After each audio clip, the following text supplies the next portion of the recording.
O'rtoqlar, Ichki ishlar vazirligi kiberxavfsizlikka kelganman.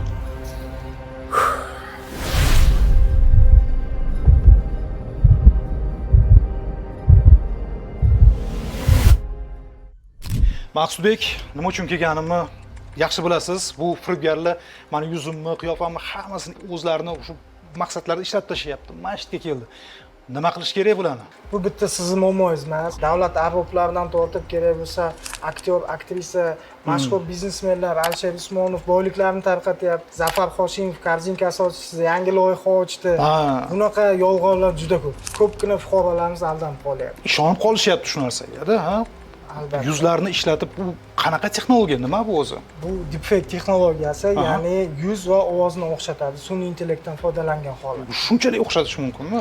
Albatta, oddiy avvallari buni farqlash mumkin edi. Hozirgi kunda bu mukammallashdi va xohlagan inson, xohlagan qiyofasiga kirish mumkin. Misol uchun mana. Uy.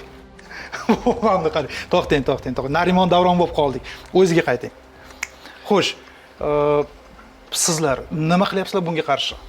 Hozirgi kunda kunida 300 dan ortiq fake ma'lumotlar va akkauntlar aniqlanadi va uni bloklashga yuboriladi. Bundan tashqari oxirgi 5 yillikda oladigan bo'lsak, firibgarlik turlari 8 tadan 64 taga ko'paygan. Ya'ni o'sha soxta qo'ng'iroqlar, bank xodimiman deb, kerak bo'lsa yaqin qarindoshingiz sifatida ham sizga qo'ng'iroq qilishlari mumkin. Ovozlarini o'xshatgan holatda. Ayni hozirgi davrda, hozirgi zamonda juda ehtiyot bo'lish kerak. Shunaqa hammamizda telefon bor, hammamizda Telegram va hokazolar bor. O'shandan kelgan ma'lumotlarni tekshirish kerak, to'g'rimi? Asosiy 3 ta qoida bor. Bu birinchisi, har qanday ma'lumotning rasmiyligini tekshiring. Yashang. Bu kerak bo'lsa yaqinlaringizdan kelgan bo'lsa ham qo'ng'iroq qilib tekshirib ko'rishingiz mumkin. Ikkinchi qoida, tekin qishloq faqat qopqonda bo'ladi. Yashang. Tezda boyib ketish mumkin bo'lgan takliflarga hech qachon ishonmanglar. Uchinchisi, xavfsizligingiz faqat o'zingizning qo'lingizda.